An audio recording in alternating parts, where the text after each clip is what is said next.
बाबूजी तो बड़े शाश पेशाश हैं, उनकी तो तारीफ़ें हो रही हैं कि आपके आने की वजह से पाकिस्तान में मईशत को इस्तेहकाम मिला है। किन के आने की वजह से? बाबूजी से लोग जाके यही उनके साथ खुशी शेयर कर रहे हैं कि आप आए हैं। तो एक मिनट, शेयर कौन कर रहा है? शेयर कौन कर रहा है? नाम तो लेना। कौन? हमारी ही बरादरी के कुछ लोग हैं जो ज़्यादातर जाके बाबूजी को ज़रा खुशफहमी में मुब्तला कर। मैं आपको एक बात बताऊं, आपने बड़ी अच्छी बात की है। या सर, सहाफ़ी पार्टी नहीं होता, सहाफ़ी सियासी जमातों का तर्जमान नहीं होता, सहाफ़ी सियासी जमातों का नौकर नहीं होता।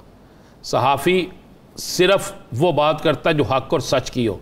सहाफ़ी माजरत से मरासी भी नहीं होता कि जो जाके के बल्ले बल्ले बल्ले। देखिए, मैं बड़ी जिंदा मिसाल देता हूं। मैं बड़ी मिसाल, सलमान गनी साहब बेहतरीन एक जर्नलिस्ट हैं, उस्ताद हैं, नंबर 1 आदमी हैं।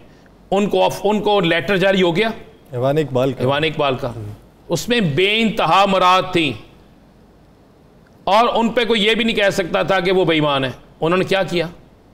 माजरत करके वापस कर दिया। उन्होंने कहा मेरी सहाफ़त पे ये नहीं, मेरी सहाफ़त के लिए, आज़ाद सहाफ़त के लिए और मेरे गैर जानबदाराना तजज़िया होती है उसके लिए ये ठीक नहीं है।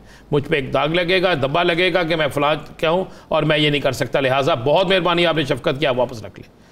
उन्होंने वापस कर दिया। ये होते हैं, ऐसे लोग होते हैं जिनको मैं कहता हूँ आप बैठे, हम बैठे हैं, किस सियासी जमात से के लीडरों से गहरा तल्लक नहीं है, लेकिन हम लोग मरासी नहीं बनते। जो लोग जाके देखें, सहाफ़ियों का काम माजरत से मेरे लिए सारे बड़े मोहतरम हैं, उनका काम होता है जाएं जाके बिल्कुल इंटरव्यू करें, बिल्कुल ख़बर अंदर की निकालें, लेकिन ये ना करें बल्ले बल्ले शाबाश जींदे रहो बस दे रहो। ये नहीं होता काम। यहाँ से माजरत से जो कह रहे हैं, चले मुझे बता दें, आज आपको पता है, आपको तो पता ही होगा, आज यूटिलिटी स्टोर पर दालें कितनी महंगी हुई हैं? 40% महंगी हो गई है। तो क्या खुशहाली आई है इस पाकिस्तान में? बता देना मुझे। 178 रुपये का डॉलर आज भी 225 रुपये पे। क्या खुशहाली आई है? बिजली जो है इतनी महंगी हो गई है कि आम आदमी जो है वो मरने वाला हो गया। क्या खुशहाली आई है? आज भी इस मौसम में भी बारिश भी हो रही है, लोड शेडिंग भी हो रही है। क्या खुशहाली आई है? दरिया आपके डैम ना बनाने से तबाही बर्बादी हो गई है। क्या खुशहाली आई है? कच्चे का इलाका आज सारा बिल्कुल सैलाब के अंदर आ गया। क्या खुशहाली आई है? मुझे बता देना। 135 रुपये प्याज हो गया। क्या खुशहाली आई है? एक मुझे खुशहाली की बात बता दें। कोई खुशहाली नहीं आई। हाँ, खुशहाली आई है उन लोगों पे जो इक़्तिदार के मज़े लूटते हैं। खुशहाली आई उन लोगों पे जिन्होंने डॉलर स्मगल किए। खुशहाली आई उन लोगों पे जिन्होंने ज़हीरा अंदोज़ी की। खुशहाली आई उन लोगों पे जिनके पास 2 लाख 2.5 लाख रुपए का टिकट है किसी जगह जाके खुशामद करने के लिए। आपके मेरे पास जो है ना, ये आम आदमी, उसके पास खुशहाली इसलिए नहीं आई कि आप इबादत समझ के सहाफ़त करते हैं। तो सहाफ़त को इबादत समझ के करें, सियासी जमातों के आलाकार बन के ना करिए सर। ये मेरी उन तमाम दोस्तों से, तमाम लोगों से गुजारिश है कि ऐसा करना चाहिए। मैं बड़े बड़े सहाफ़ी देखता हूँ जो नडर हैं, खड़े होते हैं, गोली भी खाई है उन्होंने और हक और सच की बात की है, तो ऐसे चाहिए।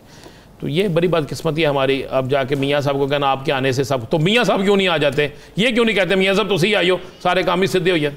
वो तो उन्हें भी पता है ना, मियाँ साहब गए तो फिर अपनी खुशहाली भी बंद हो सकती है। हाँ, तो फिर मुझे बताया ना, मियाँ साहब के आने से खुशहाली आ गई अगर बरतानिया में बैठ के, तो पाकिस्तान में आके खुशहाली मजीद आ जाएगी यार। भेजे जो ये बात कर रहे हैं उन्हें भी तो कुछ ना कुछ खुशहाल समत दिखाई दे रही होगी ना। तो बस इसी तरह है ना, फिर क्या करें, फिर इसी तरह है ना। जब तक आप जिनको आप किसी को आप 10% कहते थे, किसी को आप चोर कहते थे, किसी को आप गद्दार कहते थे, वक्त के साथ साथ पता नहीं मेरी समझ से बाहर है।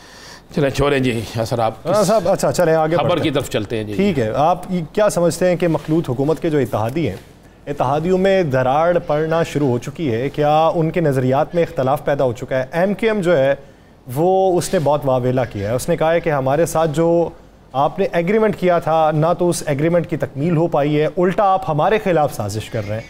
तो क्या आगे आने वाले दिनों के अंदर कोई खुल के सामने आने वाला? खैर ज़रा अगर आप प्रोड्यूसर साहब दिखा दें उत्तर की प्रेस कॉन्फ्रेंस में जो उन्होंने कहा है, तो मेरा ख्याल हमें ज़रा ज़्यादा अच्छा मिल जाएगा। मुलाहिज़ा करते हैं।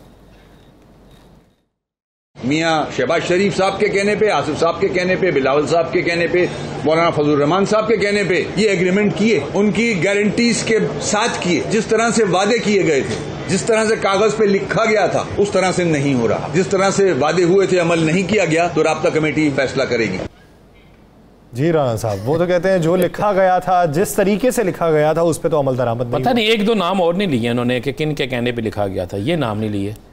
ये तो गवाह थे ना जिनके साइन सामने। तो अचानक ये इतने बोले तो नहीं है ना ये वसीम अख्तर साहब। MQM के लोग इतने सादा तो नहीं है और बिल्कुल भी सादा नहीं है। बल्कि आज एक और इन्होंने प्रेस कॉन्फ्रेंस में बात की, याद है, जिसमें कोई बात हुई माइनस वाली, तो उन्होंने कहा जी हमें क्या पता, जो करते हैं उनसे पूछें। ये कहा तो ये इन्हें पता है, जो करते हैं उनसे पूछें। ये नहीं पता कि इन्हें किनके पे कहने पे मुआहदा किया। अगर ये पाकिस्तान की सियासत के 4 बड़े नाम, यासर, शहबाज शरीफ, आसफ अली जरदारी, मौलाना फजल रहमान और ये खुद आप जो हैं, अगर ये मैं अगर चले 4 को छोड़े 3 जो हैं, उन तीनों ने इनसे किया हुआ वादा पूरा नहीं किया। MQM से जो एक जमात है ना जिनके वोट लिए हैं, तो क्या वो कौम से किया हुआ वादा पूरा कर सकते हैं? यासर साहब, मैंने कुछ दिन पहले प्रोग्राम में कहा था कि इक़्तिदार की दीवार की ईंटें जो है ना वो गिरनी शुरू हो गई हैं। अब चंद दिन बाद आपको मैं एक प्रेस कॉन्फ्रेंस आप TV पे देखेंगे, वो होगी अख्तर मेंगल साहब की। मैं आपको ये बिल्कुल बड़ी खबर दे रहा हूँ, वो अख्तर मेंगल साहब की होगी। अख्तर मेंगल साहब भी प्रेस कॉन्फ्रेंस के लिए तैयार बैठे हैं। आपको नज़र आ रहा होगा अख्तर मेंगल साहब बहुत से इनकी मीटिंग्स में खुद शामिल नहीं हो रहे, वो नाराज़ हैं। उनसे भी जो वादे किए थे पूरे नहीं हुए, वो सारे अभी तक खामोश हैं किसी वजह से, किसी तरफ से। लेकिन आज MQM निकल आई है। अगर MQM के काम पूरे हो जाते हैं वादे, तो फिर बहुत से लोग फारिग हो जाते हैं। फिर पीपल्स पार्टी फारिग है कराची से, फिर मुस्लिम लीग नून जो है किसी और तरफ से फारिग है, मौलाना फजल रहमान फारिग हैं। तो अगर नहीं पूरे होते तो फिर ये फारिग हैं। इसी तरह अख्तर मेंगल जो है उनके साथ भी यही है। इसी तरह मैं आपको बता दूँ, ये 2 से 3 दिन में आपको बहुत शोर चाहती हुई ANP भी अपने नए मुतालबात लेकर आती नजर आएगी। नहीं, मुतालबात किस किस्म के हो सकते हैं? MQM तो चले, वो एग्रीमेंट जो था वो मंजर आम पे भी लेके आए। ANP के साथ एग्रीमेंट जो हुआ है वो किस निकात की बुनियाद पे हुआ है, वो तो किसी को गवर्नरशिप किसके हो जानी थी? KPK में हिस्सा लेना था ना गवर्नरशिप में जी, मिला उन्हें? तो गवर्नर तो अभी MQM को वो उधर भी नहीं ना मिला। गवर्नर तो 3 गवर्नर वो तो रो पड़े ना, ये भी सीखेंगे। उसके बाद जो उनके साथ एक नशिस्त पे हुआ था और आगे मजीद जो होने जा रहा है आप देख लीजिएगा। मैं कह रहा हूँ कुछ चीज़ें मैं ना ही बोलूँ तो बेहतर है, लेकिन आने वाले दिनों में जमीयत उलमा इस्लाम फे की तमाम डिमांड्स पूरी हैं। भाईजान, उनको तो वो सारा कुछ मिल गया जो उन्होंने सोचा भी नहीं था। अब एक चीज़ उनको नहीं अभी तक मिली, वो बलूचिस्तान में अपना एक बड़ा हिस्सा चाहते हैं, लेकिन जो उनको मिल गया है ना वो तो इन दोनों में से किसी को नहीं मिला। जो उनको मिल गया दोनों में से मिला। दूसरी बात है, वो अब मौलाना साहब उस पोजीशन पे बैठे हैं कि वो कहते हैं छोड़ के जाऊं तो जाऊं कहां, अगर यहां पे रहूं तो जो है बस ठीक है। मौलाना साहब को एक हेड बना दिया, मौलाना साहब बैठे हैं। मौलाना साहब अब आने वाले वक्त की कर रहे हैं। ये बेचारे कहते हैं जितना देर वक्त है हमें तो कुछ दें। इनका वोटर भी इनसे पूछता है। बिजली का उन्होंने क्या कहा, बिजली पे वो चीख रहे हैं MQM वाले, अपने बाकी वादों पे वो चीख रहे हैं। लोग उनसे पूछते हैं वैसे हुआ ठीक है, माजरत से हुआ ठीक है। जो सियासी जमातें रोज बरोज चेंज करें ना ऐसे, तो उनके साथ ऐसे ही होना चाहिए। हुआ ठीक है। वो तो कहते हैं हमने अपने कारकुनान के कहने पे ये सारा कुछ किया, हम अपने कारकुनान के बगैर चलते ही नहीं। तो अब ये जो चीज़ें महंगी हुई हैं, ये जो बिजली की लोड शेडिंग इंतहा दर्जे में पहुंच गई है, अब जो घरों के अंदर पानी जा रहा है, बारिश हो तो लोग रहमत की दुआ मांगते हैं ना, रहमत है, कराची वाले कहते हैं जहमत होगी शुरू।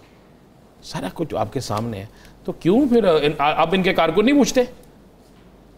ये बताएं कि ये किन के कारकुन है जिनके कहने पे ये फैसले करते हैं? असल बात ये चले, आपको ये लगता है कि आने वाले दिनों के अंदर पाकिस्तान के अंदर इक़्तिदार की दीवार के अंदर से ईंटें गिरना शुरू हो गई हैं?